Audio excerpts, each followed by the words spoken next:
Okay, guys, today I'm going to read you this story, another story by Roald Dahl called The Landlady. I want you to pay very close attention to the clues in the story, and you're going to make sure that you answer the questions in Common Lit. I hope that you had a great Easter holiday and that you're back and ready to go to work. Okay, here we go. The Landlady by Roald Dahl. Billy Weaver had traveled down from London on the slow afternoon train with a change at Swindon on the way, and by the time he got to Bath, it was about 9 o'clock in the evening, and the moon was coming up out of a clear, starry sky over the houses opposite the station entrance. But the air was deadly cold, and the wind was like a flat blade of ice on his cheeks. "Excuse me," he said, "but is there a fairly cheap hotel not too far away from here?" "Try the Bell and Dragon," the porter answered, pointing down the road. "They might take you in. It's about a quarter of a mile along on the other side." Billy thanked him and picked up his suitcase and set out to walk the quarter mile to the Bell and Dragon. He had never been to Bath before. He didn't know anyone who lived there, but Mr. Greenslade at the head office in London had told him it was a splendid city. "Find your own lodgings," he had said, "and then go along and report to the branch manager as soon as you've got yourself settled." Billy was 17 years old.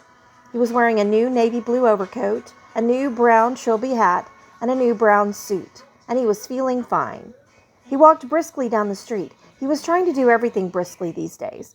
Briskness, he had decided, was the one common characteristic of all successful businessmen. The big shots up at head office were absolutely fantastically brisk all the time. They were amazing. There were no shops on this wide street that he was walking along, only a line of tall houses on each side, all of them identical. They had porches and pillars and 4 or 5 steps going to their front doors, and it was obvious that once upon a time they had been very swanky residences. But now, even in the darkness, he could see that the paint was peeling from the woodwork on their doors and windows, and that the handsome white facades were cracked and blotchy from neglect. Suddenly, in a downstairs window that was brilliantly illuminated by a street lamp not 6 yards away, Billy caught sight of a printed notice propped up against the glass in one of the upper panes. It said, "Bed and Breakfast." There was a vase of yellow chrysanthemums, tall and beautiful, standing just underneath the notice. He stopped walking. He moved a bit closer. Green curtains, some sort of velvety material, were hanging down on either side of the window. The chrysanthemums looked wonderful beside them. He went right up and peered through the glass into the room, and the first thing he saw was a bright fire burning in the hearth. On the carpet in front of the fire, a pretty little dachshund was curled up asleep with its nose tucked into its belly. The room itself, so far as he could see in the half-darkness, was filled with pleasant furniture. There was a baby grand piano and a big sofa and several plump armchairs, and in one corner he spotted a large parrot in a cage. Animals were usually a good sign in a place like this, Billy told himself, and all in all it looked to him as though it would be a pretty decent house to stay in. Certainly it would be more comfortable than the Bell and Dragon. On the other hand, a pub would be more congenial than a boarding house. There would be beer and darts in the evenings and lots of people to talk to, and it would probably be a good bit cheaper, too. He had stayed a couple of nights in a pub once before, and he had liked it. He had never stayed in any boarding houses, and to be perfectly honest, he was a tiny bit frightened of them. The name itself conjured up images of watery cabbage, rapacious landladies, and a powerful smell of kippers in the living room. After dithering about like this in the cold for 2 or 3 minutes, Billy decided that he would walk on and take a look at the Bell and Dragon before making up his mind. He turned to go. And now a queer thing happened to him. He was in the act of stepping back and turning away from the window when all at once his eye was caught and held in the most peculiar manner by the small notice that was there. "Bed and breakfast," it said. "Bed and breakfast. Bed and breakfast. Bed and breakfast." Each word was like a large black eye staring at him through the glass, holding him, compelling him, forcing him to stay where he was and not to walk away from that house. And the next thing he knew, he was actually moving across from the window to the front door of the house, climbing the steps that led up to it, and reaching for the bell. He pressed the bell. Far away in a back room, he heard it ringing, and then at once, it must have been at once because he hadn't even had time to take his finger from the bell button, the door swung open and a woman was standing there. Normally, you ring the bell and you have at least a half-minute's wait before the door opens, but this dame was like a jack-in-the-box. He pressed the bell and out she popped. It made him jump. She was about 45 or 50 years old, and the moment she saw him, she gave him a warm, welcoming smile. "Please come in," she said pleasantly. She stepped aside, holding the door wide open, and Billy found himself automatically starting forward into the house. The compulsion, or more accurately, the desire to follow after her into that house was extraordinarily strong. "I saw the notice in the window," he said, holding himself back. "Yes, I know. I was wondering about a room." "It's all ready for you, my dear," she said. She had a round pink face and very gentle blue eyes. "I was on my way to the Bell and Dragon," Billy told her, "but the notice in your window just happened to catch my eye." "My dear boy," she said, "why don't you come in out of the cold?" "How much do you charge?" 5 and 6 a night, including breakfast." It was fantastically cheap. It was less than half of what he had been willing to pay. "If that is too much," she added, "then perhaps I can reduce it just a tiny bit. Do you desire an egg for breakfast?" "Eggs are expensive at the moment. It would be 6 less without the egg." 5 and 6 is fine," he told her. "I should very much like to stay here." "I knew you would. Do come in." She seemed terribly nice. She looked exactly like the mother of one's best school friend welcoming one into the house to stay for the Christmas holidays. Billy took off his hat and stepped over the threshold. "Just hang it there," she said, "and let me help you with your coat." There were no other hats or coats in the hall. There were no umbrellas, no walking sticks, nothing. "We have it all to ourselves," she said, smiling at him over her shoulder as she led the way upstairs. "You see, it isn't very often I have the pleasure of taking a visitor into my little nest." "The old girl is slightly dotty," Billy told himself, "but at 5 and 6 a night, who gives a damn about that?" "I should have thought you'd be simply swamped with applicants," he said politely. "Oh, I am, my dear. I am. Of course I am. But the trouble is that I'm inclined to be just a teeny-weeny bit choosy and particular, if you see what I mean." "Ah, yes.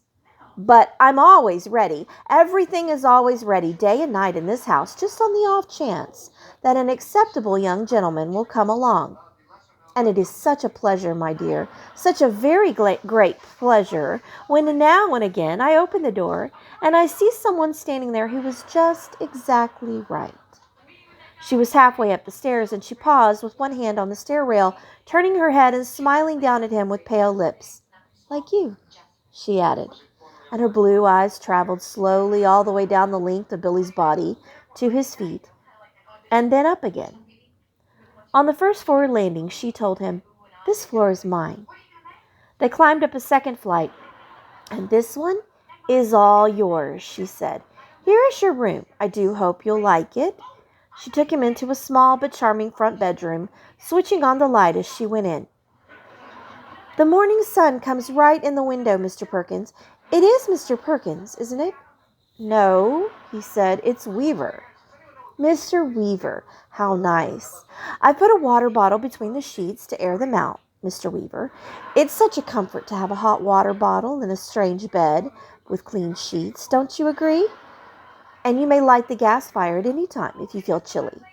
"Thank you," Billy said. "Thank you ever so much."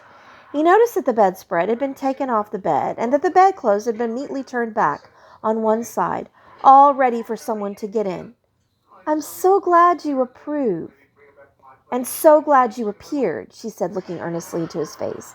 "I was beginning to get worried." "That's all right," Billy answered brightly. "You mustn't worry about me."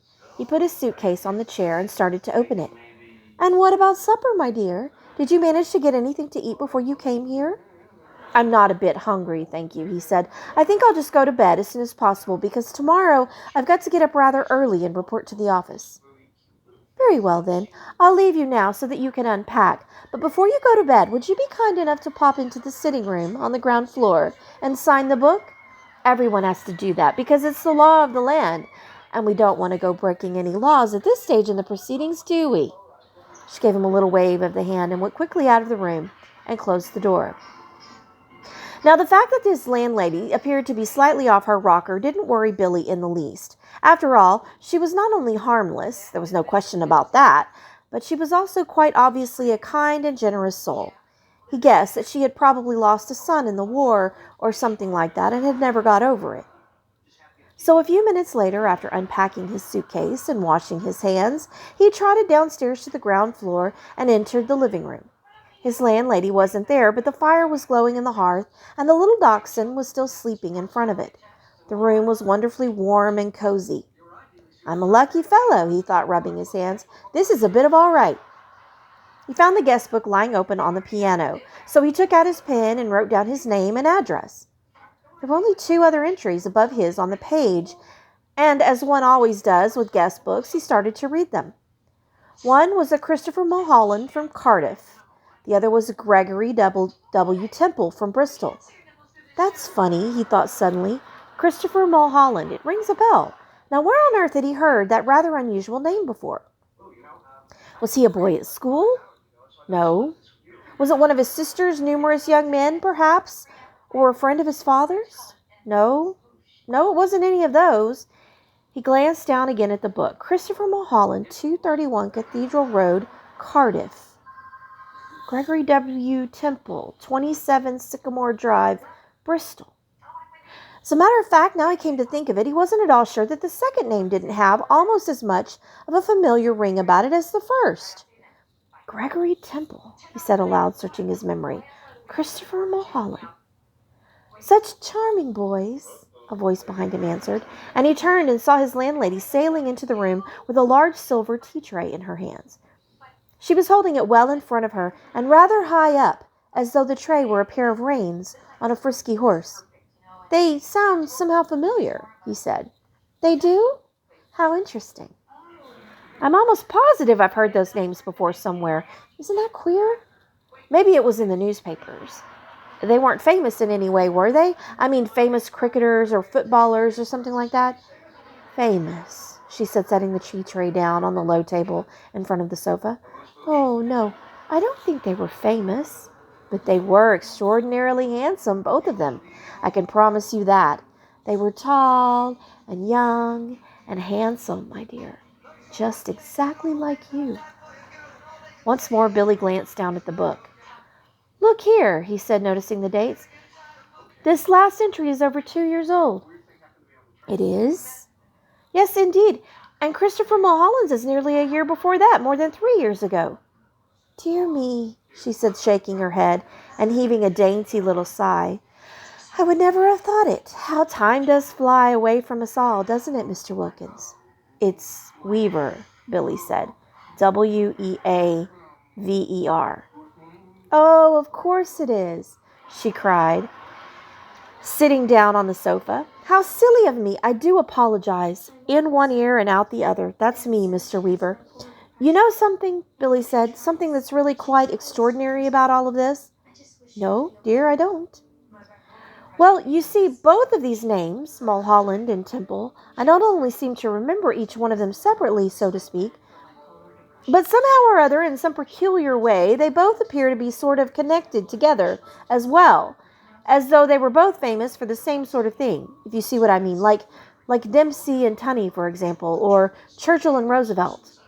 "How amusing," she said. "But come over here now, dear, and sit down beside me on the sofa, and I'll give you a nice cup of tea and a ginger biscuit before you go to bed." "You really shouldn't bother," Billy said. "I didn't mean to do anything like that." He stood by the piano watching her as she fussed about with the cups and saucers. He noticed that she had small, white, quickly moving hands and red fingernails. "I'm almost positive it was in the newspapers I saw them," Billy said. "I'll think of it in a second. I'm sure I will. There's nothing more tantalizing than a thing like this which lingers just outside the borders of one's memory." He hated to give up. "Now, wait a minute," he said. "Wait just a minute. Mulholland, Christopher Mulholland. Wasn't that the name of the Eton schoolboy who was on a walking tour through the West Country? And then all of a sudden—" "Milk?" she said. "And sugar?" "Yes, please." "And then all of a sudden—" "Eton schoolboy?" she said. "Oh, no, my dear, that can't possibly be right, because my Mr. Mulholland was certainly not an Eton schoolboy when he came to me. He was a Cambridge undergraduate. Come over here now and sit next to me and warm yourself in front of this lovely fire. Come on." Your tea's all ready for you." She patted the empty place beside her on the sofa, and she sat there smiling at Billy and waiting for him to come over. He crossed the room slowly and sat down on the edge of the sofa. She placed his teacup on the table in front of him. "There we are," she said. "How nice and cozy this is, isn't it?"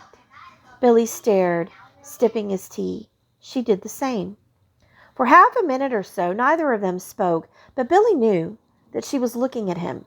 Her body was half turned towards him, and he could feel her eyes resting on his face, watching him over the rim of her teacup. And now again he caught a whiff of a peculiar smell that seemed to emanate directly from her person. It was not in the least unpleasant, and it reminded him, well, he wasn't quite sure what it reminded him of. Pickled walnuts? New leather? Or was it the corridors of a hospital? "Mr. Mulholland was a great one for his tea," she said at length. "Never in my life have I seen anyone drink as much tea as dear, sweet Mr. Mulholland." "I suppose he left fairly recently?" Billy said. He was still puzzling his head about the two names. He was positive now that he had seen them in the newspapers in the headlines. "Left?" she said, arching her brows. "But, my dear boy, he never left. He's still here. Mr. Temple is also here. They're on the 3rd floor, both of them together." Billy set his cup down slowly on the table and stared at his landlady. She smiled back at him, and then she put out one of her white hands and patted him comfortingly on the knee. "How old are you, my dear?" she asked. 17. 17, she cried. "Oh, it's the perfect age. Mr. Mulholland was also 17, but I think he was a trifle shorter than you are. In fact, I'm sure he was. And his teeth weren't quite so white. You have the most beautiful teeth, Mr. Weaver. Did you know that?" They're not as good as they look," Billy said. "They've got simply masses of fillings in them at the back." "Mr. Temple, of course, was a little older," she said, ignoring his remark. "He was actually 28, and yet I never would have guessed it if he hadn't told me. Never in my whole life. There wasn't a blemish on his body." "A what?" Billy said. "His skin was just like a baby's." There was a pause. Billy picked up his teacup and took another sip of his tea, and then he set it down again gently in its saucer. He waited for her to say something else, but she seemed to have lapsed into another of her silences. He sat there staring straight ahead of him and into the far corner of the room, biting his lower lip. "That parrot," he said at last. "You know something? It had me completely fooled when I first saw it through the window from the street. I could have sworn it was alive." "Alas, no longer." "It's most terribly clever the way it's been done," he said. "It doesn't look in the least bit dead. Who did it?" "I did." "You did?" "Of course," she said. "And have you met my little Basil as well?" She nodded towards the dachshund curled up so comfortably in front of the fire. Billy looked at it, and suddenly he realized that this animal had all the time been just as silent and motionless as the parrot. He put out a hand and touched it gently on the top of its back. The back was hard and cold, and when he pushed the hair to one side with his fingers, he could see the skin underneath, grayish black and dry and perfectly preserved. "Good gracious me," he said. "How absolutely fascinating." He turned away from the dog and stared with deep admiration at the little woman beside him on the sofa. "It must be most awfully difficult to do a thing like that." "Not in the least," she said. "I stuff all my little pets when they pass away. Will you have another cup of tea?" "No, thank you," Billy said. The tea tasted faintly of bitter almonds, and he didn't much care for it. "You did sign the book, didn't you?" "Oh, yes." "That's good. Because later on, if I happen to forget what you were called, then I can always come down here and look it up. I still do that almost every day with Mr. Mulholland and Mr. Temple," Billy said. "Gregory Temple. Excuse my asking, but haven't there been any other guests here except them in the last 2 or 3 years?" Holding her teacup high in one hand, her head slightly to the left, she looked up at him out of the corners of her eyes and gave him another gentle little smile. "No, my dear, only you." Okay, now I want you to think about some things in the story, put 2 and 2 together, and answer the questions in Common Lit. And if you have any questions, be sure to email me. Love y'all. Miss y'all. Have a great week.